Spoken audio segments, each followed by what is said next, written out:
Olá, eu me chamo Bruna, sou pediatra e hoje vamos falar sobre o medo, um sentimento comum no dia a dia dos nossos filhos. E vamos conversar hoje sobre como podemos ajudar seu filho a passar por isso.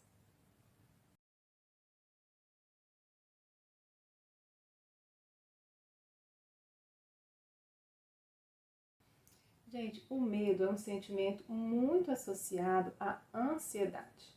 Medo faz parte da natureza humana e é importante para o desenvolvimento emocional das crianças e do adulto também. É um medo que nos ajuda a avaliar os perigos e possíveis ameaças à nossa saúde, à nossa vida. É ele que permite decidir se a gente deve enfrentar ou fugir. E inclusive identificar se o sentimento é real. Vamos pensar nas crianças. Tem medos que são considerados saudáveis. O medo de pessoas estranhas, de mudanças, de fogos de artifício, de escuro, de lobo mau, de Papai Noel. Tem crianças que têm medo de Papai Noel, né? Porque são medos típicos da infância, então não devem preocupar os pais. É comum eles passarem por alguns momentos de medo, dependendo da faixa etária, e saudável, daqui a pouco cresce e fica tudo bem. E tem também aqueles medos que são passageiros, que surgem e desaparecem sem grandes influências na vida da criança. Geralmente, esses medos são administráveis, que a simples presença de alguém de confiança, um cuidador, o pai e a mãe, é suficiente para a criança ficar segura e tolerar aquele momento. Só que é preciso a gente tomar cuidado com aquele medo excessivo.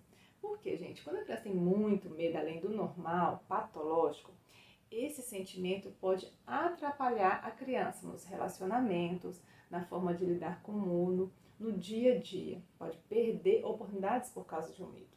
E aí ela pode desenvolver distúrbios de ansiedade, fobia, que chegam a evitar lugares. E aí quando a gente vai avaliar, não tem muita justificativa, muito porquê daquilo está acontecendo. Então, os pais devem identificar se o medo está atrapalhando a rotina ou impedindo da criança fazer coisas, atividades que ela gosta. Nesses casos em que a criança se fecha para o mundo sem muita justificativa, temos que avaliar melhor se esse medo, é normal. Uma criança que leva uma mordida de um cachorro, por exemplo, vai sentir medo de um cão. Então a gente vai lembrar, opa, por isso que não gosta do cão. Mas se ela tem medo de cachorro, nunca viu um cachorro, ou evita caminhos porque sabe que por ali tem um cachorro, tá desproporcional, não tá? Esse sofrimento não está adequado para o que essa criança já vivenciou. E muitas vezes, dependendo ainda mais da faixa etária, ela nem verbaliza o medo. Difícil até a gente identificar, entender. Mas ela demonstra, sabe como uma criança pode demonstrar? Dor de barriga, coração acelerado, náusea, não segura xixi. São sinais de que o medo está fora do normal. Então, se essas situações têm ocorrido, é importante você associar aquele sentimento com o medo.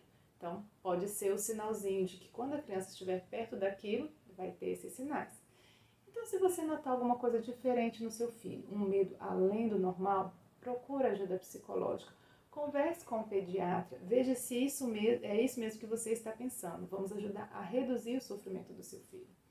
E até isso acontecer, até passar por uma avaliação, vamos fazer algumas coisas para ajudar nossos filhos, como conversar sobre o medo, ouvir o que ele tem a dizer. Um ouvido, gente, carinhoso, atencioso. A criança tem que se sentir segura para compartilhar esses sentimentos, esses temores, essas inseguranças, sem o medo do julgamento. Nunca usar o medo como um meio de poder sobre a criança, ameaçar, castigar, usando esse medo, só vai piorar esse sentimento. E se a criança visitar um ambiente que não é familiar para ela, uma escola, a casa de um amigo, um consultório médico, por exemplo, deixe que ela escolha algum objeto familiar para levar. Isso vai trazer mais segurança para ela. Outra situação, usar estratégias para distrair a criança do medo. Conversa com naturalidade sobre a situação, sem mostrar mais medo ainda para ela, sem causar mais pânico, tá? E fale a verdade sobre os medos reais. Mentira não ajuda a criança a enfrentar medo. Eles precisam construir noção do que é um perigo real. Então, se você vivencia a situação com seu filho sobre medo, pavor, pânico, mostre para ele que ele pode viver aquele momento, vivenciar e vencer, tá? Ajude o seu filho a passar por essa fase. A tendência, na maioria das vezes, é vencer. E se tiver mais, além do esperado, procurar um psicólogo, tá bom? Espero que vocês tenham gostado deste vídeo. Até um próximo.